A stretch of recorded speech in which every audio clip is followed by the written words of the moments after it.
Jeffrey Lionel Dahmer, May 21, 1960, November 28, 1994, also known as the Milwaukee Cannibal or the Milwaukee Monster, was an American serial killer and sex offender who killed and dismembered 17 men and boys between 1978 and 1991. Many of his later murders involved necrophilia, cannibalism, and the permanent preservation of body parts, typically all or part of the skeleton. Although he was diagnosed with borderline personality disorder, schizotypal personality disorder, and a psychotic disorder, Dahmer was found to be legally sane at his trial. He was convicted of 15 of the 16 homicides he had committed in Wisconsin and was sentenced to 15 terms of life imprisonment on February 17, 1992. Dahmer was later sentenced to a 16th term of life imprisonment for an additional homicide committed in Ohio in 1978. On November 28, 1994, Dahmer was beaten to death by Christopher Scarver, a fellow inmate at the Columbia Correctional Institution in Portage, Wisconsin. Early life. Childhood. Jeffrey Lionel Dahmer was born on May 21, 1960, in Milwaukee, Wisconsin, the first of two sons. 2. Lionel Herbert Dahmer, a Marquette University chemistry student and later a research chemist, and Joyce Annette Dahmer, née Flint, a teletype machine instructor. Lionel was of German and Welsh ancestry, and Joyce was of Norwegian and Irish ancestry. Some sources report Dahmer was deprived of attention as an infant.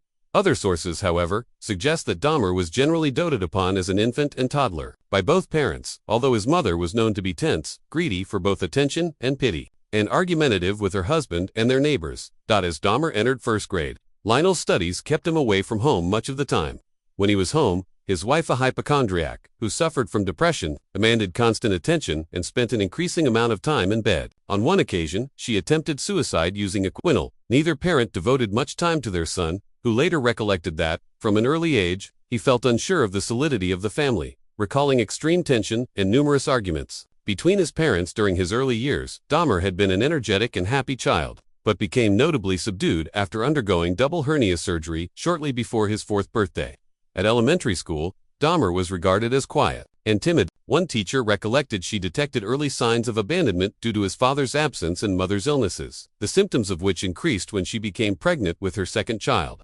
In elementary school, Dahmer had a small number of friends. In October 1966, the family moved to Doylestown, Ohio. When Joyce gave birth in December, Dahmer was allowed to choose the name of his new baby brother. He chose the name David. The same year, Lionel earned his degree and started work as an analytical chemist in nearby Akron. From an early age, Dahmer manifested an interest in dead animals. His fascination with dead animals may have begun when, at the age of 4, he saw his father removing animal bones from beneath the family home. According to Lionel, Dahmer was oddly thrilled by the sound the bones made and became preoccupied with animal bones, which he initially called his fit. He occasionally searched beneath and around the family home for additional bones and explored the bodies of live animals to discover where their bones were located. In May 1968, the family moved to Bath Township, Summit County, Ohio. This address was their 3rd in 2 years, and the Dahmers' 6th address since marriage. The home stood in 1.5 acres of woodland, with a small hut a short walk from the house where Dahmer began collecting large insects and the skeletons of small animals, such as chipmunks and squirrels. Some of these remains were preserved in jars of formaldehyde and stored within the hut. 2 years later, during a chicken dinner, Dahmer asked Lionel what would happen if the chicken bones were placed in bleach. Lionel, pleased by what he believed to be his son's scientific curiosity, demonstrated how to safely bleach and preserve animal bones. Dahmer incorporated these preserving techniques into his bone collecting.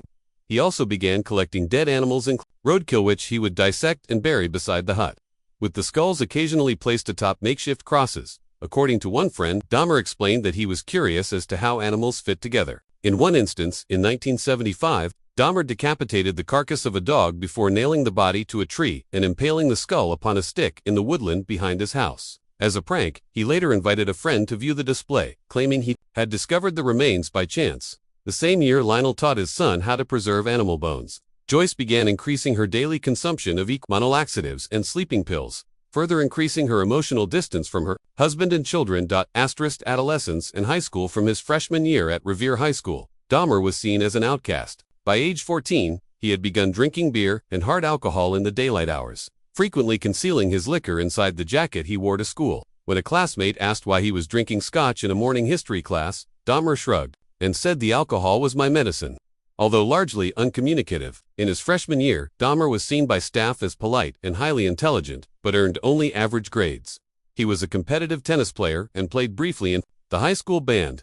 When he reached puberty, Dahmer discovered he was gay. He did not tell his parents. In his early teens, he had a brief relationship with another teenage boy, although they never had intercourse. By Dahmer's admission, he began fantasizing about dominating and controlling a completely submissive male partner in his early to mid-teens, and his masturbatory fantasies gradually evolved to his focusing on chests and torsos.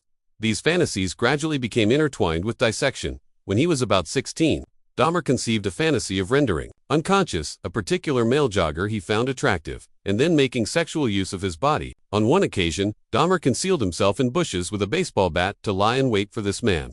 However, the jogger did not pass by on that particular day. Dahmer later admitted this was his first attempt to attack and render an individual submissive to him. Dahmer was known to his high school peers as a class clown who often staged pranks, which became known as doing a Dahmer. These included bleeding and simulating epileptic seizures or cerebral palsy at school and local stores. Occasionally, Dahmer would perform these antics for money to purchase alcohol. By 1977, Dahmer's grades had declined. His parents hired a private tutor. With limited success, the same year, in an attempt to save their marriage, his parents attended counseling sessions. They continued to quarrel frequently. When Lionel discovered Joyce had engaged in a brief affair in September 1977, they decided to divorce, telling their sons they wished to do so amicably. The process of their divorce soon became increasingly bitter and acrimonious, and Lionel moved out of the house in early 1978, temporarily residing in a motel on North Cleveland Massillon Road. In May 1978, Dahmer graduated from high school. Few weeks before his graduation, one of his teachers observed Dahmer sitting close to the school parking lot, drinking several cans of beer. When the teacher threatened to report the matter, Dahmer informed him he was experiencing a lot of problems at home and that the school's guidance counselor was aware of them. That spring, Joyce, contrary to a court order and without informing, Lionel moved out of the family home with David to live with relatives in Chippewa Falls, Wisconsin. Dahmer had just turned 18 and remained in the family home. Dahmer's parents' divorce was finalized on July 24, 1978. Joyce was awarded custody of their younger son and alimony payments. Late teens and early 20s. First murder of Stephen Hicks. Dahmer committed his first murder in 1978, 3 weeks after his graduation.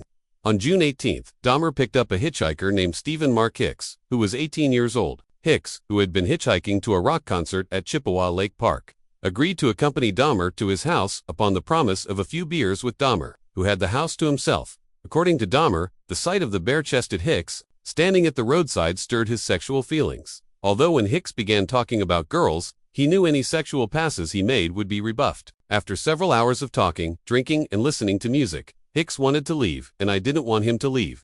Dahmer bludgeoned Hicks with a 10-pound 4.5 kilograms dumbbell.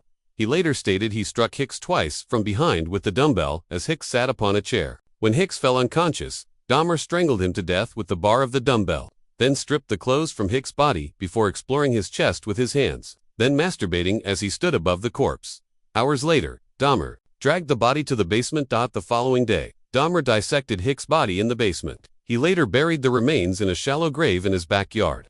Several weeks later, he unearthed the remains and pared the flesh from the bones. He dissolved the flesh in acid before flushing the solution down the toilet. He crushed the bones with a sledgehammer and scattered them in the woodland behind the family home. He threw Hicks' necklace and the knife used to dismember him from the West Bath Road Bridge into the Cuyahoga River. College and Army service. 6 weeks after the murder of Hicks, Dahmer's father and his fiancée returned to his home, where they discovered Dahmer living alone.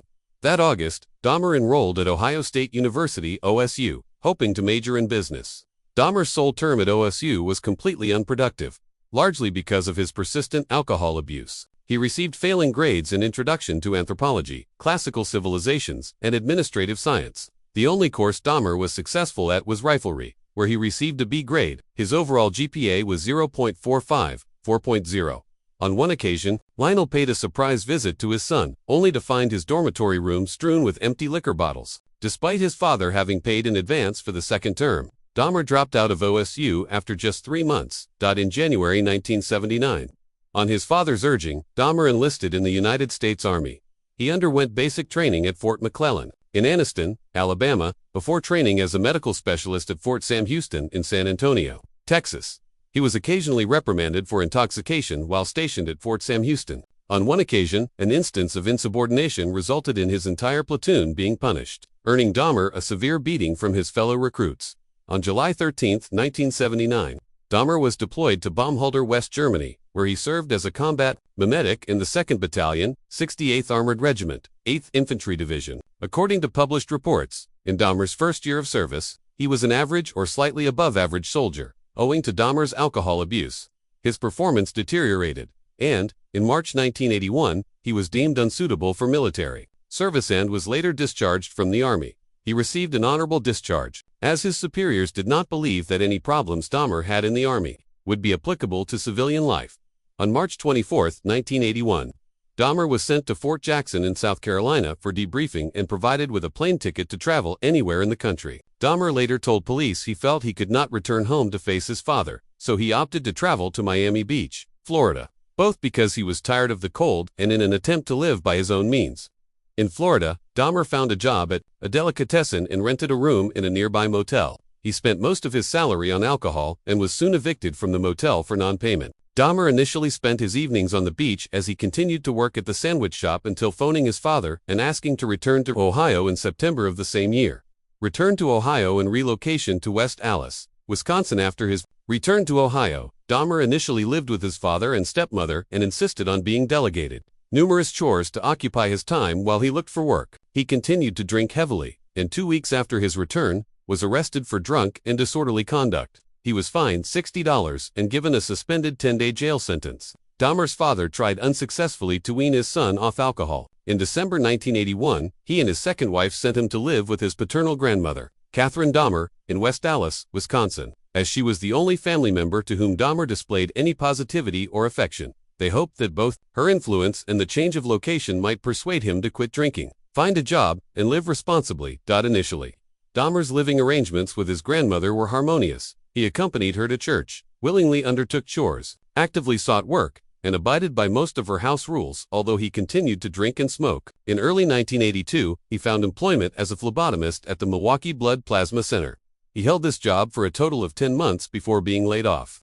Dahmer remained unemployed for over 2 years, during which he lived upon whatever money his grandmother gave him. Shortly before losing his job, Dahmer was arrested for indecent exposure. On August 8, 1982, at Wisconsin State Fair Park, he was observed exposing himself on the south side of the Coliseum, in which 25 people were present, including women and children. For this incident, he was convicted and fined $50 plus court costs. In January 1985, Dahmer was hired as a mixer at the Milwaukee Ambrosia Chocolate Factory, where he worked from 11 p.m. to 7 a.m., 6 nights per week, with Saturday evenings off. Shortly after he started this job, an incident occurred in which Dahmer was propositioned by another man while reading in the West Allis Public Library. The stranger threw Dahmer a note offering to perform fellatio upon him. Although Dahmer did not respond to this proposition, the incident stirred the fantasies of control and dominance he had developed as a teenager, and he began to familiarize himself with Milwaukee's gay bars, gay bathhouses, and bookstores. He also stole a male mannequin from a store, which he briefly used for sexual stimulation, until his grandmother discovered the item stowed in a closet and demanded that he discard it. By late 1985, Dahmer had begun to regularly frequent the bath, which he later described as being relaxing places. But during his sexual encounters, he became frustrated at his partners moving during the act. Following his arrest, he stated, "I trained myself to view people as objects of pleasure instead of people. For this reason, beginning in June 1986, he administered sleeping pills to his partners, giving them liquor laced with sedatives, then waited for his partner to fall asleep before performing various sexual acts." To maintain an adequate supply of this medication, Dahmer informed doctors he worked nights and required the tablets to adjust to that schedule. After approximately 12 such instances, the bathhouse's administration revoked Dahmer's membership, and he began to use hotel rooms to continue this practice. Shortly after his bathhouse memberships were revoked, Dahmer read a report in a newspaper regarding the upcoming funeral of an 18-year-old male. He conceived the idea of stealing the freshly interred corpse and taking it home. According to Dahmer, he attempted to dig up the coffin from the ground but found the soil too hard and abandoned the plan. On September 8, 1986, Dahmer was arrested upon a charge of lewd and lascivious behavior for masturbating in the presence of 2 12-year-old boys as he stood close to the Kinnickinnic River. He initially claimed he had merely been urinating, unaware that there were witnesses, but soon admitted the offense. The charge was changed to disorderly conduct, and, on March 10, 1987, Dahmer was sentenced to 1 year of probation, with additional instructions to undergo counseling. Late 20s and early 30s. Subsequent murders. Ambassador Attilan, November 20, 1987. Dahmer, at the time still residing with his grandmother, encountered a 25-year-old man from Antonagon, Michigan, named Stephen Twomey at a bar and persuaded him to return to the Ambassador Hotel in Milwaukee, where Dahmer had rented a room for the evening. According to Dahmer, he had no intention of killing Twomey, but intended to simply drug him and lie beside him as he explored his body. The following morning, Dahmer awoke to find Twomey lying beneath him on the bed, his chest crushed in and black and blue with bruises. Blood was seeping from the corner of his mouth, and Dahmer's fists and one forearm were extensively bruised. Dahmer later said he had no memory of having killed Twomey and that he could not believe this had happened. Dahmer purchased a large suitcase, in which he transported Twomey's body to his grandmother's residence. 1 week later, he severed the head, arms, and legs, then filleted the bones from the body before cutting the flesh into pieces small enough to handle. Dahmer placed the flesh inside plastic garbage bags. He wrapped the bones inside a sheet and pounded them into splinters with a sledgehammer. The dismemberment process took Dahmer approximately 2 hours. He disposed of all of Twomey's remains, excluding the head, in the trash. For 2 weeks following Twomey's killing, Dahmer retained Twomey's head wrapped in a blanket. After 2 weeks, Dahmer boiled the head in a mixture of Soilax, an alkali-based industrial detergent, and bleach in an effort to retain the skull, which he then used as stimulus for masturbation. Eventually, the skull became too brittle by this bleaching process, so Dahmer pulverized and disposed of it. Intermediate murders. According to Dahmer, Twomey's murder was a pivotal incident after which he did not try to control his compulsions. He began to actively seek victims, most of whom he encountered in or around gay bars, and would typically lure them to his grandmother's home. He would drug his victim with triazolam or temazepam before or shortly after engaging in sexual activity with them. Once his victim was unconscious, he strangled them to death.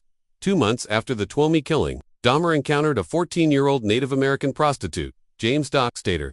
Dahmer lured him to his grandmother's residence with an offer of $50 to pose for nude pictures. They engaged in sexual activity before Dahmer drugged Dockstader and strangled him on the floor of the cellar. Dahmer left the body in the cellar for 1 week before dismembering it in much the same manner as he had with Twomey. He placed all of Dockstader's remains, excluding the skull, in the trash. The skull was boiled and cleansed in bleach before Dahmer found that it, too, had been rendered brittle by the process. He pulverized the skull 2 weeks later. On March 24, 1988, Dahmer met a 22-year-old bisexual man, Richard Guerrero, outside a gay bar called the Phoenix. Dahmer lured Guerrero to his grandmother's residence, offering him $50 to spend the night. With him, he drugged Guerrero with sleeping pills, strangled him with a leather strap, and performed oral sex on the corpse. Dahmer dismembered Guerrero's body within 24 hours, again disposing of the remains in the trash and retaining the skull before pulverizing it several months later. On April 2nd, Dahmer lured Ronald Flowers Jr. to his house. However, after giving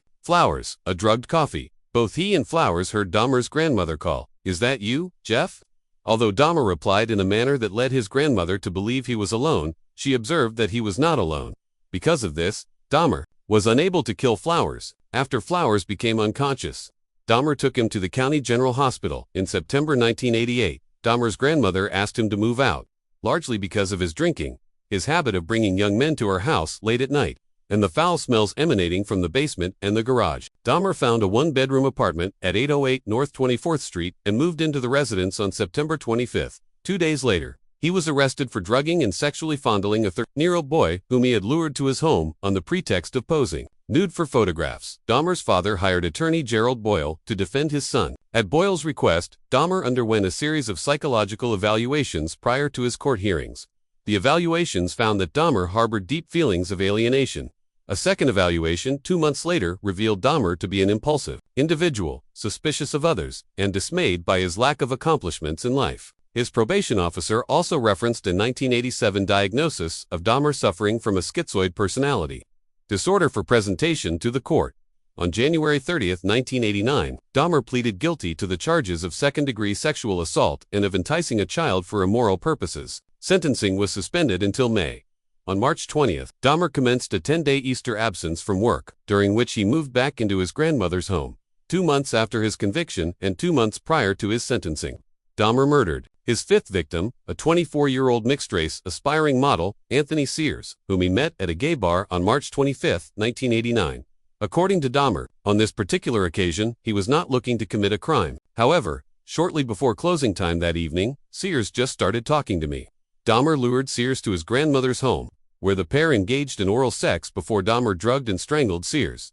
The following morning, Dahmer placed the corpse in his grandmother's bathtub, where he decapitated the body before attempting to flay the corpse. He stripped the flesh from the body and pulverized the bones, which he disposed of in the trash. According to Dahmer, he found Sears exceptionally attractive, and Sears was the first victim from whom he permanently retained any body parts. He preserved Sears' head and genitalia in acetone and stored them in a wooden box, which he later placed in his work locker when he moved to a new address the following year. He took the remains there. On May 23, 1989, Dahmer was sentenced to 5 years probation and 1 year in the House of Correction, with work release permitted so he could keep his job. He was also required to register as a sex offender. 2 months before his scheduled release, Dahmer was paroled from this regiment. His 5 years probation, imposed in 1989, began at this point.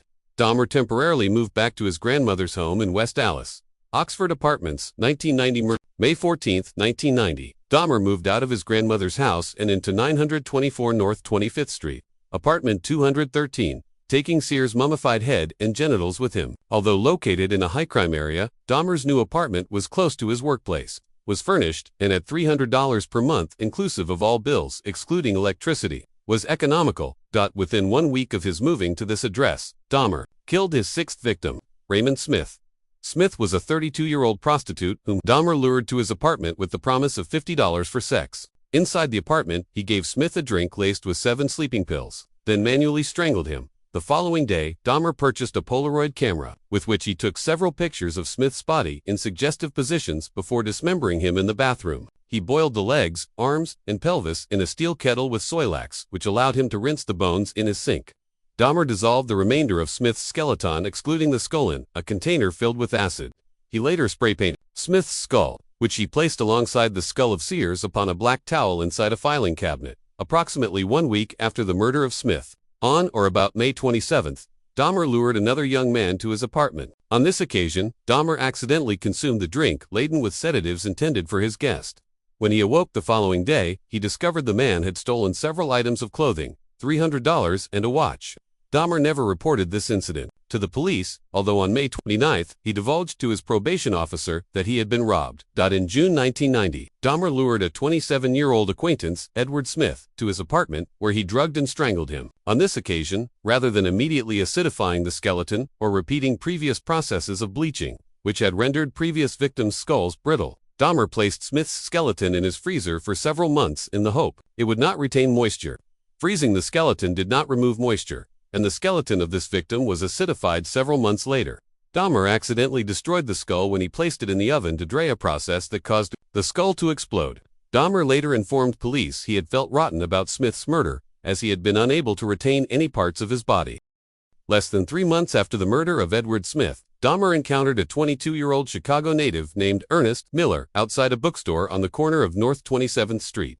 Miller agreed to accompany Dahmer to his apartment for $50 and further agreed to allow him to listen to his heart and stomach. When Dahmer attempted to perform oral sex upon Miller, he was informed, "That'll cost you extra," whereupon Dahmer gave Miller a drink laced with 2 sleeping pills. On this occasion, Dahmer had only 2 sleeping pills to give his victim. Therefore, he killed Miller by slashing his carotid artery with the same knife he used to dissect his victims' bodies. Miller bled to death within minutes. Dahmer then posed the nude body for various suggestive Polaroid photographs before placing it in his bathtub for dismemberment. Dahmer repeatedly kissed and talked to the severed head, while he dismembered the remainder of the body. Dahmer wrapped Miller's heart, liver, biceps, and portions of flesh from the legs in plastic bags and placed them in the freezer for later consumption. He boiled the remaining flesh and organs into a jelly-like substance using Soylax, which enabled him to rinse the flesh off the skeleton, which he intended to retain. To preserve the skeleton, Dahmer placed the bones in a light bleach solution for 24 hours before allowing them to dry upon a cloth for 1 week. The severed head was initially placed in the refrigerator before being stripped of flesh, then painted and coated with enamel. 3 weeks after the murder of Miller, on September 24, Dahmer encountered a 22-year-old father of 2 named David Thomas at the Grand Avenue Mall. He persuaded him to return to his apartment for a few drinks, with additional money on offer if he would pose for photographs. In his statement to police after his arrest, Dahmer said that, after giving Thomas a drink laden with sedatives, he did not feel attracted to him, but was afraid to allow him to awaken, fearing that he would be angry over having been drugged. Therefore, he strangled him and dismembered the body intentionally, retaining no body parts whatsoever. He photographed the dismemberment process and retained these photographs, which later aided in Thomas's identification. Following the murder of Thomas, Dahmer did not kill anyone for almost 5 months, although on a minimum of 5 occasions. Between October 1990 and February 1991, he unsuccessfulully attempted to lure men to his apartment. He regularly complained of feelings of both anxiety and depression too. His probation officer throughout 1990 in with frequent references to his sexuality, his solitary lifestyle, financial difficulties, and shortly before Thanksgiving, his apprehension regarding meeting and facing his father and younger brother. On several occasions, Dahmer also referred to harboring suicidal thoughts. 1991 murders. In February 1991, Dahmer observed a 17-year-old named Curtis Straughter standing at a bus stop near Marquette University. According to Dahmer, he lured into his apartment with an offer of money for posing for nude photos, with the added incentive of sexual intercourse. Dahmer drugged Straughter, cuffed his hands behind his back, then strangled him to death with a leather strap. He then dismembered Straughter, retaining his skull, hands, genitals, and photographing each stage of the dismemberment process. Less than 2 months later, on April 7, Dahmer encountered a 19-year-old named Errol Lindsay walking to get a key. Dahmer lured Lindsay to his apartment where he drugged him, then drilled a hole in his skull through which he injected hydrochloric acid with a baster. According to Dahmer, Lindsay awoke after this experiment which Dahmer had conceived, in the hope of inducing a permanent, unresistant, submissive state, saying, "I have a headache. What time is it?" In response to this, Dahmer again drugged Lindsay, then strangled him. He decapitated Lindsay and retained his skull.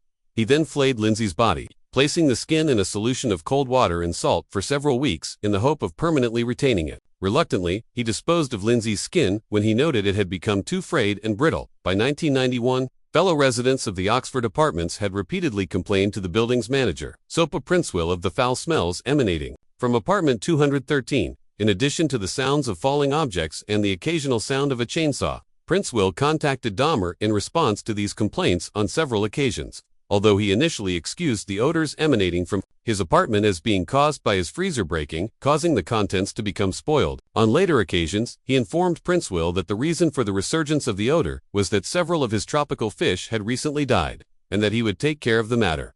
On May 24, 1991, Dahmer encountered 31-year-old aspiring model Tony Hughes at a nightclub. He was lured to Dahmer's apartment with an offer of money to pose for photographs. Hughes was drugged into unconsciousness before Dahmer injected hydrochloric acid into his skull in an effort to disable his will and render him submissive. Although on this occasion, the drilling and injection proved fatal. On the afternoon of May 26, 1991, Dahmer encountered a 14-year-old Lao teenager Conorak Synthesymphone on Wisconsin Avenue. Unknown to Dahmer, Synthesymphone was the younger brother of the boy he had molested in 1988. Dahmer offered Synthesymphone money to accompany him to his apartment to pose for Polaroid pictures. According to Dahmer, Synthesymphone was initially reluctant to the proposal, before changing his mind and accompanying him to his apartment, where he posed for 2 pictures in his underwear before Dahmer drugged him into unconsciousness and performed oral sex on him. Before Synthesymphone fell unconscious, Dahmer led the boy into his bedroom, where the body of Tony Hughes, whom Dahmer had killed 3 days earlier, lay naked on the floor. According to Dahmer, he believed that Synthesymphone saw this body, yet did not react to seeing the bloated corpse, likely because of the effects of the sleeping pills he had ingested. On this occasion, Dahmer drilled a single narrow hole into the crown of Synthesymfone's skull, through which he injected hydrochloric acid into the frontal lobe. Dahmer then drank several beers while lying alongside Synthesymphone before briefly falling asleep, then leaving his apartment to drink at a bar and purchase more alcohol. In the early morning hours of May 27, Dahmer returned toward his apartment to discover Synthesymphone sitting naked on the corner of 25th and State, talking in Lao, with 3 distressed young women standing near him. Dahmer approached the women and told them that Synthesymphone, whom he referred to by the alias John Mung, was his friend, and attempted to lead him to his apartment by the arm. The 3 women dissuaded Dahmer, explaining they had phoned 911. Upon the arrival of 2 Milwaukee police officers, John Bolcherzak and Joseph Kabrush, Dahmer's demeanor relaxed. He told the officers that Synthesymphone was his 19-year-old boyfriend, that he had drunk too much following a quarrel, and that he frequently behaved in this manner when intoxicated. Dahmer added his lover had consumed Jack Daniel's whiskey that evening. The 3 women were exasperated, and when one of the trio attempted to indicate to one of the officers, both of whom had observed no injuries beyond a scrape to NIH and believed him to be intoxicated, that Synthesymphone had blood upon his testicles, was bleeding from his rectum, and that he had seemingly struggled against Dahmer's attempts to walk him to his apartment prior to their arrival. The officer harshly informed her to butt out, shut the hell up, and to not interfere. Shortly after the arrival of the Milwaukee police officers, 3 members of the Milwaukee Fire Department arrived at the scene. These individuals also examined Synthesyphone for injuries and provided a yellow blanket for the police officers to cover Synthesyphone. One of the 3 believed Synthesyphone needed treatment, but the police officers directed the fire department personnel to leave. Shortly thereafter, Officer Richard Porubkin arrived at the scene. He and Gabrish, followed by Bolserzek, escorted Dahmer and Synthesyphone to Dahmer's apartment, as Dahmer repeatedly commented on the general crime in the neighborhood and his appreciation of the police. Inside his apartment, and in an effort to verify his claim that he and Synthesyphone were lovers, Dahmer showed the officers the 2 semi-nude Polaroid pictures he had taken of Synthesyphone the previous evening. Though Bolserzek said he smelled nothing unusual, Gabrish later stated he noted a strange scent reminiscent of excrement inside the apartment. This odor emanated from the decomposing body of Hughes. Dahmer stated that to investigate this odor, one officer simply peeked his head around the bedroom, but really didn't take a good look. The officers then left, with the departing remark that Dahmer take good care of Synthesyphone. This incident was listed by the officers as a domestic dispute. Upon the departure of the 3 officers from his apartment, Dahmer again injected hydrochloric acid into Synthesysophone's brain. This second injection proved fatal. The following day, May 28, Dahmer took a day's leave from work to devote himself to the dismemberment of the bodies of Synthesyphone and Hughes. He retained both victims' skulls. On June 30, Dahmer traveled to Chicago, where he encountered a 20-year-old named Matt Turner at a bus station. Turner accepted Dahmer's offer to travel to Milwaukee for a professional photo shoot. At the apartment, Dahmer drugged, strangled, and dismembered Turner and placed his head and internal organs in separate plastic bags in the freezer. Turner was not reported missing. 5 days later, on July 5, Dahmer lured 23-year-old Jeremiah Weinberger from a Chicago bar to his apartment. On the promise of spending the weekend with him, he drugged Weinberger and twice injected boiling water through his skull, sending him into a coma from which he died 2 days later. On July 15, Dahmer encountered 24-year-old Oliver Lacey at the corner of 27th and Kilburn. Lacey agreed to Dahmer's posing nude for photographs and accompanied him to his apartment, where the pair engaged in tentative sexual activity before Dahmer drugged Lacey. On this occasion, Dahmer intended to prolong the time he spent with Lacey while alive. After unsuccessfully attempting to render Lacey unconscious with chloroform, he phoned his workplace to request a day's absence. This was granted, although the next day he was suspended. After strangling Lacey, Dahmer had sex with the corpse before dismembering him. He placed Lacey's head and heart in the refrigerator and his skeleton in the freezer. 4 days later, on July 19, Dahmer received word that he was dismissed. Upon receipt of this news, Dahmer lured 25-year-old Joseph Bradehoft to his apartment. Bradehoft was strangled and left lying on Dahmer's bed, covered with a sheet, for 2 days. On July 21, Dahmer removed the sheet to find the head covered in maggots. He decapitated the body, cleaned the head, and placed it in the refrigerator. He later acidified Bradehoft's torso, along with those of 2 other victims killed within the previous month. Arrest capture on July 22, 1991. Dahmer approached 3 men with an offer of $100 to accompany him to his apartment to pose for nude photographs, drink beer, and simply keep him company. One of the trio, 32-year-old Tracy Edwards, agreed to accompany him to his apartment. Upon entering Dahmer's apartment, Edwards noted a foul odor and several boxes of hydrochloric acid on the floor, which Dahmer claimed to use for cleaning bricks. After some minor conversation, Edwards responded to Dahmer's request to turn his head and view his tropical fish, whereupon Dahmer placed a handcuff upon his wrist. When Edwards asked, "What's happening?" Dahmer unsuccessfully attempted to cuff his wrists together, then told Edwards to accompany him to the bedroom to pose for nude pictures. While inside the bedroom, Edwards noted nude male posters on the wall and that a videotape of The Exorcist III was playing. He also noted a blue 57-gallon drum in the corner, from which a strong odor emanated.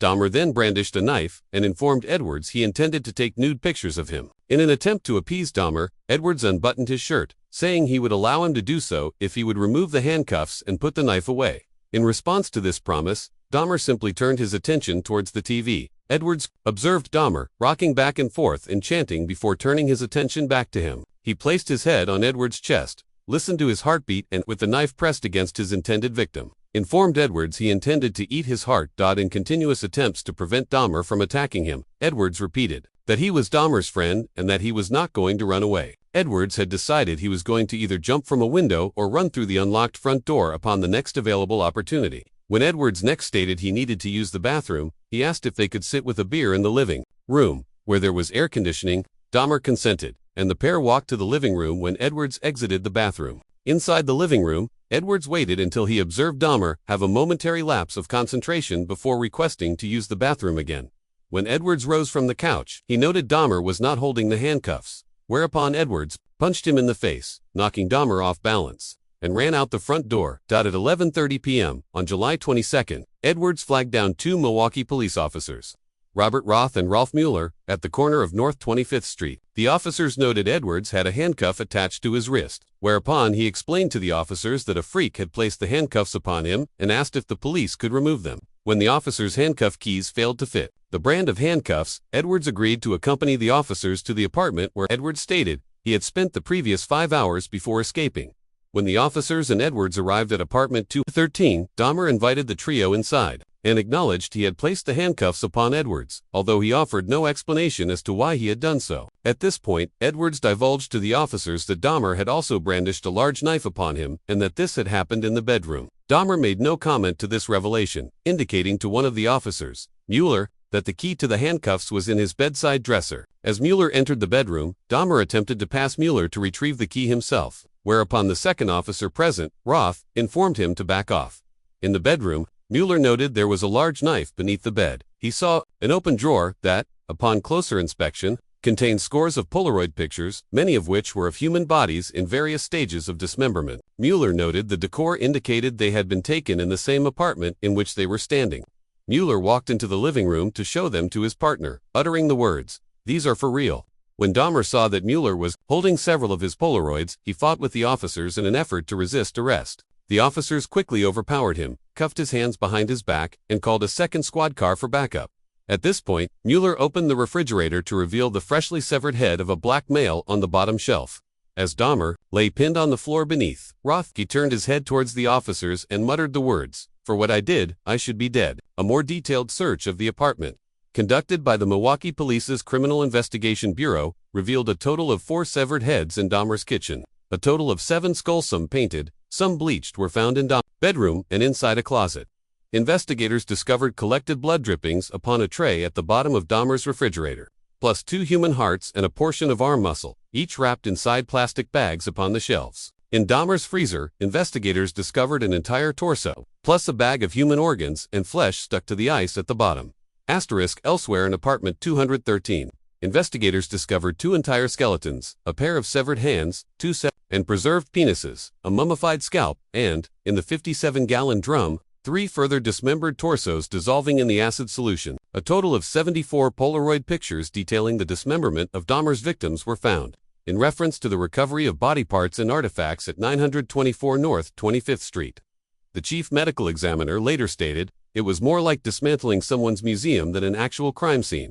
Confession beginning. In the early hours of July 23, 1991, Dahmer was questioned by Detective Patrick Kennedy as to the murders he had committed and the evidence found at his apartment. Over the following 2 weeks, Kennedy and, later, Detective Dennis Murphy conducted numerous interviews with Dahmer, which, when combined, totaled over 60 hours, with the detectives ultimately compiling a 178-page confession. Dahmer waived his right to have a lawyer present throughout his interrogations, adding he wished to confess all as he had created this horror, and it only makes sense I do everything to put an end to it. He readily admitted to having murdered 16 young men in Wisconsin since 1987, with 1 further victim, Stephen Hicksfield, in Ohio, in 1978. Most of Dahmer's victims had been rendered unconscious prior to their murder, although some had died as a result of having acid or boiling water injected into their brain. As he had no memory of the killing of his second victim, Stephen Twomey, he was unsure whether he was unconscious when beaten to death. Although he did concede, it was possible that his viewing the exposed chest of Twomey while in a drunken stupor may have led him to unsuccessfully attempt to tear Twomey's heart from his chest. Almost all the murders Dahmer committed after moving into the Oxford apartments had involved a ritual of posing the victims' bodies in suggestive positions, typically with the chest thrust outwards prior to dismemberment. Dahmer readily admitted to engaging in necrophilia with several of his victims' bodies, including performing sexual acts with their viscera as he dismembered their bodies in his bathtub. Having noted that much of the blood pooled inside his victim's chest after death, Dahmer first removed their internal organs, then suspended the torso so the blood drained into his bathtub. Before dicing any organs he did not wish to retain and paring the flesh from the body, the bones he wished to dispose of were pulverized or acidified, with Soilax and bleach solutions used to aid in the preservation of the skeletons and skulls he wished to keep. Dahmer confessed to having consumed the hearts, liver, biceps, and portions of thigh of 3 victims he had killed at the Oxford apartments: Raymond Smith, Ernest Miller, and Oliver Lacey, and to have retained the flesh and organs of other victims for intended consumption. Typically, Dahmer would tenderize the body parts he intended to consume prior to preparing meals, flavored with various condiments. Referencing his reasons for consuming his victims, Dahmer stated he had initially consumed portions of his victims due to curiosity, before adding, "I suppose, in an odd way, it made me feel they were even more a permanent part of me." Describing the increase in his rate of killing in the 2 months prior to his arrest. Dahmer stated he had been completely swept along with his compulsion to kill, adding, "It was an incessant and never-ending desire to be with someone at whatever cost, someone good-looking, really nice-looking. It just filled my thoughts all day long." When asked as to why he had preserved a total of 7 skulls and the entire skeletons of 2 victims, Dahmer stated he had been in the process of constructing a private altar of victims' skulls, which he had intended to display on the black table, located in his living room, and upon which he had photographed the bodies of many of his victims. This display of skulls was to be adorned at each side with the complete skeletons of Miller and Lacey. The 4 severed heads, found in his kitchen, were to have all flesh removed and used in this altar, as was the skull of at least one future victim. Incense sticks were to be placed at each end of the black table, above which Dahmer intended to place a large blue lamp with extending blue globe lights. The entire construction was to be placed before a window covered with a black, opaque shower curtain, in front of which Dahmer intended to sit in a black leather chair. When asked in a November 18, 1991, interview to whom the altar was dedicated, Dahmer replied, "Myself. It was a place where I could feel at home." He further described his intended altar as a place for meditation, from where he believed he could draw a sense of power, adding, "If his arrest had happened 6 months later, that's what they would have found." Indictment: on July 25, 1991, Dahmer was charged with 4 counts of first-degree murder. By August 22, he had been charged with a further 11 murders committed in Wisconsin. On September 14, investigators in Ohio, having uncovered hundreds of bone fragments in woodland behind the address in which Dahmer had confessed to killing his first victim, formally identified 2 molars and a vertebra with X-ray records of Hicks. 3 days later, Dahmer was charged by authorities in Ohio with Hicks' murder. Dahmer was not charged with the attempted murder of Edwards, nor with the murder of Twomey. He was not charged with Twomey's murder because the district attorney only brought charges where murder could be proven beyond a reasonable doubt, and Dahmer had no memory of actually committing this particular murder, for which no physical evidence of the crime existed. At a scheduled preliminary hearing on January 13, 1992, Dahmer pleaded guilty but insane to 15 counts of murder.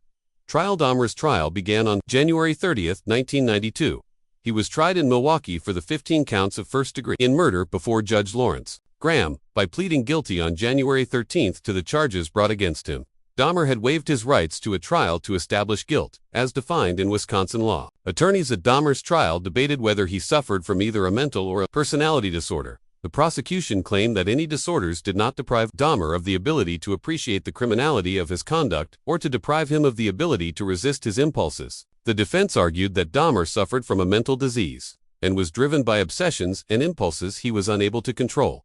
Defense experts argued that Dahmer was insane due to his necrophilic drive, his compulsion to have sexual encounters with corpses. Defense expert Fred Berlin testified that Dahmer was unable to conform his conduct at the time that he committed the crimes due to his paraphilia, or more specifically, necrophilia. Judith Becker, a professor of psychiatry and psychology, was the second expert witness for the defense. Becker diagnosed Dahmer as a necrophiliac, although she added Dahmer had informed her he preferred comatose sexual partners to deceased ones 75% of the time. The final defense expert to testify, forensic psychiatrist Carl Wallstrom, diagnosed Dahmer with necrophilia, borderline personality disorder, schizotypal personality disorder, alcohol dependence, and a psychotic disorder. On February 8, Dr. Fred Fastel testified on behalf of the prosecution. Fastel testified to his belief that Dahmer was without mental disease or defect at the time he committed the murders. He described Dahmer as a calculating and cunning individual, able to differentiate between right and wrong, with the ability to control his actions, and whose lust overpowered his morals. Although Fastel did state his belief that Dahmer was a paraphiliac, his conclusion was that Dahmer was not a sadist.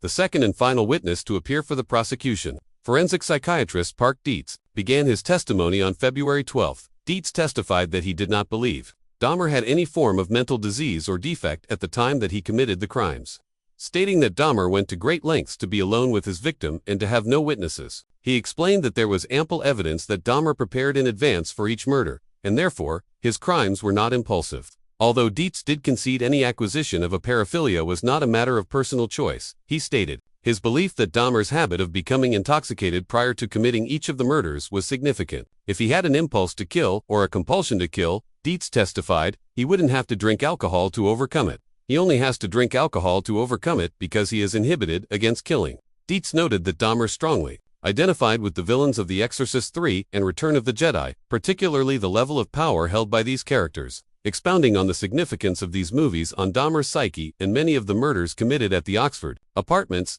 Dietz explained that Dahmer occasionally viewed scenes from these films before searching for a victim. Dietz diagnosed Dahmer with substance use disorder, paraphilia, and schizotypal personality disorder. Forensic psychiatrist George Palermo and clinical psychologist Samuel Friedman testified about Dahmer's pathology independently of either prosecution or defense. Palermo stated that Dahmer was motivated to commit murder by a pent-up aggression within himself. He killed those men because he wanted to kill the source of his homosexual attraction to them. In killing them, he killed what he hated in himself. Palermo concluded that Dahmer had a severe mixed personality disorder, with antisocial, obsessive-compulsive, sadistic, fetishistic, borderline, and necrophilic features, but otherwise legally sane. Friedman testified that it was a longing for companionship that caused Dahmer to kill, and testified that Dahmer was not psychotic. He described Dahmer as amiable, pleasant to be with, courteous, with a sense of humor, conventionally handsome, and charming in manner. He was, and still is, a bright young man. He diagnosed Dahmer with a personality disorder not otherwise specified, featuring borderline, obsessive-compulsive, and sadistic traits. Closing arguments. The trial lasted 2 weeks. On February 14th, both attorneys delivered their closing arguments to the jury. Each attorney was allowed to speak for 2 hours. Defense attorney Gerald Boyle argued first, repeatedly referring to the testimony of the mental health professionals, all of whom had agreed Dahmer was afflicted with a mental disease. Boyle argued that Dahmer's compulsive killings had been a result of a sickness he discovered, not chose. Boyle portrayed Dahmer as a desperately lonely and profoundly sick individual, so out of control, he could not conform his conduct anymore. Following the defense counsel's 75-minute closing argument, Michael McCann delivered his closing argument for the prosecution, describing Dahmer as a sane man, in full control of his actions, who simply strove to avoid detection. McCann described Dahmer as a calculating individual who killed to control his victims and retained their bodies merely to afford himself a prolonged period of sexual pleasure. McCann argued that by pleading guilty but insane to the charges, Dahmer was seeking to escape responsibility for his crimes. Conviction. On February 15th, the court reconvened to hear the verdict. Dahmer was ruled to be sane and not suffering from a mental disorder at the time of each of the 15 murders for which he was tried, although in each count, 2 of the 12 jurors signified their dissent. Formal sentencing was postponed until February 17th. On this date, Dahmer's attorney announced his client wished to address the court. Dahmer then approached a lectern and read from a statement prepared by himself and his defense as he faced the judge. In this statement, Dahmer emphasized that he had never desired freedom following his arrest, and that he frankly wished for his own death. He further stressed that none of his murders had been motivated by hatred, that he understood that nothing he either said or did could undo the terrible harm he had caused to the families of his victims and the city of Milwaukee, and that he and his doctors believed his criminal behavior had been motivated by mental disorders. Dahmer added that this medical knowledge had given him some peace, and that although he understood that society would never forgive him, he hoped God would. Dahmer closed his statement with, "I know my time in prison will be terrible, but I deserve whatever I get because of what I have done. Thank you, Your Honor, and I am prepared for your sentence, which I know will be the maximum. I ask for no consideration." He then returned to his seat to await formal sentencing. Dahmer was then sentenced to life imprisonment plus 10 years upon the first 2 counts. The remaining 13 counts carried a mandatory sentence of life imprisonment plus 70 years. The death penalty was not an option for Judge Graham to consider at the penalty phase, as Wisconsin had abolished capital punishment in 1853. Upon hearing of Dahmer's sentencing, his father, Lionel, and stepmother, Shari, requested to be allowed a private meeting with their son before he was transferred to the Columbia Correctional Institution in Portage to begin his sentence. This request was granted, and the trio exchanged hugs and well wishes before Dahmer was escorted away. 3 months after his conviction in Milwaukee, Dahmer was extradited to Ohio to be tried for the murder of his first victim, Stephen Hicks. In a court hearing lasting just 45 minutes, Dahmer again pleaded guilty to the charges and was sentenced to a 16th term of life imprisonment on May 1, 1992. Imprisonment. Upon sentencing, Dahmer was transferred to the Columbia Correctional Institution. For the first year of his incarceration, Dahmer was placed in solitary confinement due to concerns for his physical safety should he come into contact with fellow inmates. He received ample correspondence from individuals across the world, with several individuals donating money which he spent on items such as cassette recordings, stationery, cigarettes, and magazines. Upon Dahmer's request, after 1 year in solitary confinement, he was transferred to a less secure unit, where he was assigned a 2-hour daily work detail cleaning the toilet block. This work detail later expanded to include cleaning the prison gymnasium. Shortly after completing his lengthy confessions in 1991, Dahmer had requested to Detective Murphy that he be given a copy of the Bible. This request was granted, and Dahmer gradually devoted himself to Christianity and became a born-again Christian. On his father's urging, he also read creationist books from the Institute for Creation Research. In May 1994, Dahmer was baptized by Roy Ratcliffe, a minister in the Church of Christ and a graduate of Oklahoma Christian University, whom he had met on April 20th. This service was conducted in the prison whirlpool. Following Dahmer's baptism, Ratcliffe visited him every week. The two regularly discussed the prospect of death, and Ratcliffe later divulged that, in the months prior to his murder, Dahmer had questioned whether he was sinning against God by continuing to live. Referring to his crimes in a 1994 interview with Stone Phillips on Dateline NBC, Dahmer had stated, "If a person doesn't think that there is a God to be accountable to, then what's the point of trying to modify your behavior to keep it within acceptable ranges? That's how I thought anyway." On July 3, 1994, a fellow inmate, Osvaldo Durruti, attempted to slash Dahmer's throat with a razor embedded in a toothbrush as Dahmer sat in the prison chapel after the weekly church service was concluded. Dahmer received superficial wounds and was not seriously hurt in this incident. According to Dahmer's family, he had long been ready to die and accepted any punishment which he might endure in prison. In addition to his father and stepmother maintaining regular contact, Dahmer's mother, Joyce, also maintained regular contact with her son. Prior to his arrest, the two had not seen each other since Christmas 1983. Joyce related that in her weekly phone calls, whenever she expressed concerns for her son's physical well-being, Dahmer responded with comments to the effect of, "It doesn't matter, Mom. I don't care if something happens to me." Death on the morning of November 28, 1994, Dahmer left his cell to conduct his assigned work detail. Accompanying him were two fellow inmates, Jesse Anderson and Christopher Scraver. The trio were left unsupervised in the showers of the prison gym for approximately 20 minutes. At approximately 8:10 a.m., Dahmer was discovered on the floor of the bathrooms of the gym, suffering from extreme head wounds. He had been severely bludgeoned about the head and face with a 20-inch 51-centimeter metal bar. His head had also been repeatedly struck against the wall in the assault. Although Dahmer was still alive and was rushed to a nearby hospital, he was pronounced dead 1 hour later. Anderson had been beaten with the same instrument. He died from his wounds 2 days later. Scraver, who was serving a life sentence for a murder committed in 1990, informed authorities he had first attacked Dahmer with the metal bar as Dahmer was cleaning a staff locker room before attacking Anderson. As Anderson cleaned an inmate locker room, according to Scraver, Dahmer did not yell or make any noise as he was attacked.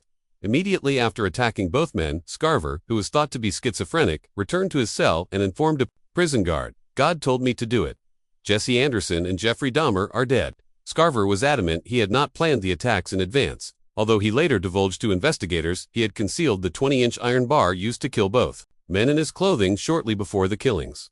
According to Scraver, Dahmer's final words were, "I don't care if I live or die. Go ahead and kill me." Upon learning of his death, Dahmer's mother, Joyce, responded angrily to the media. "Now is everybody happy? Now that he's bludgeoned to death, is that good enough for everyone?" The response of the families of Dahmer's victims was mixed. Some celebrated the news, while others were saddened. Catherine Lacey, the mother of victim Oliver Lacey, remarked, "The hurt is worse now because he's not suffering like we are." The district attorney who prosecuted Dahmer cautioned against turning Scraver into a folk hero, saying that Dahmer's death was still murder. On May 15, 1995, Scraver was sentenced to 2 additional terms of life imprisonment for the murders of Dahmer and Anderson. Dahmer had stated in his will that he wished for no services to be conducted and that he wished to be cremated. In September 1995, Dahmer's body was cremated and his ashes divided between his parents, owing to a disagreement between his parents as to whether Dahmer's brain should be retained for medical research. This organ was initially retained, but later cremated in December 1995. Aftermath on August 5, 1991, as the nature and scale of Dahmer's crimes initially came to light. A candlelight vigil to celebrate and heal the Milwaukee community was attended by more than 400 people. Present at the vigil were community leaders, gay rights activists, and family members of several of Dahmer's victims.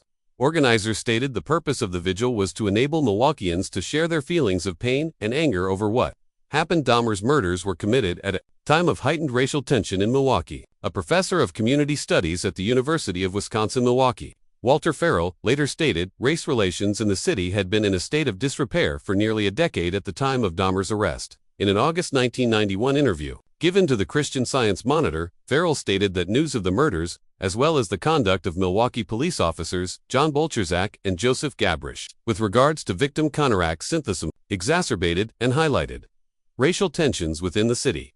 Milwaukee's gay scene was generally underground and transient in nature at the time of Dahmer's murders, with many sexually active gay men using aliases. Many in the city's gay community were nervous of the intentions of others after the extent of Dahmer's murders became known, although the fear and distrust generated by Dahmer's crimes was short. As the 1990s progressed, the usage of aliases became less common among members of Milwaukee's gay community. The Oxford Apartments at 924 North 25th Street, where Dahmer had killed 12 of his victims, were demolished in November 1992. The site is now a vacant lot. Alternate plans to convert the site into either a memorial garden, a playground, or to reconstruct new housing have failed to materialize. Dahmer's estate was awarded to the families of 11 of his victims who had sued for damages. In 1996, Thomas Jacobson, a lawyer representing 8 of the families, announced a planned auction of Dahmer's estate. Although victims' relatives stated the motivation was not greed, the announcement sparked controversy. A civic group, Milwaukee Civic Pride, was quickly established in an effort to raise the funds to purchase and destroy many of Dahmer's possessions. The group pledged $407,225, including a $100,000 gift by Milwaukee real estate developer Joseph Zilber for purchase of Dahmer's estate. 5 of the 8 families represented by Jacobson agreed to the terms, and Dahmer's possessions were subsequently destroyed and buried in an undisclosed Illinois landfill. In 1994, Lionel published a book, A Father's Story, and donated a portion of the proceeds from his book to the victims' families. Most of the families showed support for Lionel and Shari, although 3 families subsequently sued Lionel, 2 for using their names in the book without obtaining prior consent, and a 3rd family, that of Stephen Hicks, filing a wrongful death suit against Lionel, Shari, and former wife Joyce, citing parental negligence as the cause for the claim. Lionel Dahmer lived with his second wife Shari until her death in January 2023. He died of natural causes on December 5, 2023. Both refused to change their surname and professed their love of Dahmer in spite of his crimes. Joyce Flint died of cancer on November 27, 2000. Prior to her death, she had attempted suicide on at least one occasion. Dahmer's younger brother, David, changed his surname and lives in anonymity. Victims: Jeffrey Dahmer killed 17 young men between 1978 and 1991. 12 were killed in his North 25th Street apartment. 3 victims were murdered and dismembered at his grandmother's West Allis residence. His first and second victims were murdered at his parents' home in Ohio and at the Ambassador Hotel in Milwaukee, respectively. A total of 14 of Dahmer's victims were from various ethnic minority backgrounds, with 9 victims being black. Dahmer was adamant that the race of his victims was incidental to him and that it was the body form of a potential victim that attracted his attention. These contentions have been supported via an independent forensic specialist study of Dahmer's victim selection, the anthropological analysis of which revealed his victims shared a morphological similarity, and suggesting Dahmer was psychologically attracted to a certain anthropometric body type. Most of Dahmer's victims were killed by strangulation after being drugged with sedatives. His first victim was killed by a combination of bludgeoning and strangulation, and his second victim was battered to death, with one further victim killed in 1990, Ernest Miller, dying of a combination of shock and blood loss due to his carotid artery being cut. 4 of Dahmer's victims, killed in 1991, had holes bored into their skulls through which Dahmer injected hydrochloric acid or, later, boiling water into their frontal lobes in an attempt to induce a permanent, submissive, unresistant state. This proved fatal, although on each occasion this was not Dahmer's intention. 1978, June 18. Stephen Mark Hicks, 18. Last seen hitchhiking to a rock concert in Chippewa Lake Park in Bath, Ohio. By Dahmer's admission, Hicks caught his attention because he was bare-chested. Dahmer bludgeoned him with a dumbbell and strangled him to death with this instrument before he dismembered the corpse. He then pulverized Hicks' bones with a hammer and scattered them in woodland behind the Dahmer family home. 1987, November 20th. Stephen Walter Twomey, 25. Killed in a rented room at the Ambassador Hotel in Milwaukee. Dahmer claimed to have no memory of murdering Twomey, yet stated he must have battered him to death in a drunken stupor. His body was dismembered in the basement of Dahmer's grandmother's house, and the remains discarded in the trash. No remains were ever found. 1988, January 16. James Edward Doxdater. 14. Dahmer met him outside a gay bar in Wisconsin and lured him to West Allis on the pretext of paying him $50 to pose for nude pictures. Dahmer strangled Doxdater and kept his body in the basement for a week before dismembering him and discarding the remains in the trash. March 24. Richard Guerrero. 22. Drugged and strangled in Dahmer's bedroom at West Allis. Dahmer dismembered Guerrero's corpse in the basement, dissolved the flesh in acid, and disposed of the bones in the trash. He bleached and retained the skull for several months before disposing of it. No remains were ever found. 1989 March 25. Anthony Lee Sears. 24. Sears was the last victim whom Dahmer drugged and strangled at his grandmother's residence. He was also the first victim from whom Dahmer permanently retained any body parts. His preserved skull and genitals were found in a filing cabinet at 924 North 25th Street following Dahmer's arrest in 1991. 1990, May 20th. Raymond Lamont Smith, also known as Ricky Beeks. 32. The first victim to be killed at Dahmer's North 25th Street apartment. Smith was a male sex worker whom Dahmer encountered at a tavern. Dahmer gave Smith a drink laced with sleeping pills, then strangled him on his kitchen floor. His skull was spray-painted and retained. June 14. Edward Warren Smith. 27. A known acquaintance of Dahmer who was last seen in his company at a party. Dahmer acidified Smith's skeleton. His skull was destroyed unintentionally when placed in the oven in an effort to remove moisture. No remains were ever found. September 2. Ernest Marquez Miller. 22. Miller was a dance student whom Dahmer encountered outside a bookstore. According to Dahmer, he was especially attracted to Miller's physique. He was killed by having his carotid artery severed before being dismembered in the bathtub, with Dahmer storing his entire skeleton in the bottom drawer of a filing cabinet, and his heart, liver, biceps, and portions of his thighs in the freezer for later consumption. September 24. David Courtney Thomas. 22. Encountered Dahmer near the Grand Avenue Mall. He was lured to Dahmer's apartment on the promise of money for posing nude. Once a laced drink had rendered Thomas unconscious, Dahmer decided he wasn't my type. Nonetheless, Dahmer strangled Thomas, taking Polaroid photos of the dismemberment process. No remains were ever found. 1991 February 18. Curtis Durrell Strotter. 17. Approached by Dahmer as he waited at a bus stop near Marquette University. Dahmer lured Strotter to his apartment, where he drugged, handcuffed, and strangled him before dismembering his body in the bathtub. He retained Strotter's skull, hands, and genitals. April 7. Errol Lindsay. 19. The first victim upon whom Dahmer practiced what he later described to investigators as his drilling technique, a procedure in which he drilled holes into the victim's skull, through which he injected hydrochloric acid into the brain. According to Dahmer, Lindsay awoke after this practice, after which he was again rendered unconscious with a drink laced with sedatives, then strangled to death. Dahmer flayed Lindsay's body and retained the skin for several weeks. His skull was found following Dahmer's arrest. Tony Anthony Hughesmay, 24. Tony Anthony Hughesmay, 31. Hughes was lured by Dahmer to his apartment upon the promise of posing nude for photographs. As Hughes was deaf, he and Dahmer communicated using handwritten notes. The injection of hydrochloric acid into Hughes's skull proved fatal. His body was left on Dahmer's bedroom floor for 3 days before being dismembered, with Dahmer photographing the dismemberment process. His skull was retained and identified from dental records. May 27. Konarak Synthesymphone. 14. The younger brother of the boy Dahmer had molested in 1988. Dahmer drugged Synthesymphone and injected hydrochloric acid into his brain before leaving him unattended as he left the apartment to purchase beer. When he returned, he discovered Synthesymphone, naked and disoriented in the street, with 3 distressed young women attempting to assist him. When police arrived, Dahmer persuaded them he and Synthesymphone were lovers, and that was simply intoxicated. When police left Synthesymphone with Dahmer in his apartment, Dahmer again injected hydrochloric acid into Synthesymfone's brain, and this proved fatal. He kept Synthesymfone's head in the freezer and dismembered his body. June 30. Matt Cleveland Turner, 20. On June 30, Dahmer attended the Chicago Pride Parade. At a bus stop, he encountered a 20-year-old named Matt Turner and persuaded him to accompany him to Milwaukee to pose for a photo shoot. Turner was drugged, strangled, and then dismembered in the bathtub. His head and internal organs were put in the freezer and his torso subsequently placed in the 57-gallon drum. Dahmer purchased on July 5. Jeremiah Benjamin Weinberger, 23. Dahmer met him at a gay bar in Chicago and persuaded him to accompany him to Milwaukee for the weekend. Dahmer drilled through Weinberger's skull and injected boiling water into the cavity. He later recalled Weinberger's death to be exceptional, as he was the only victim who died with his eyes open.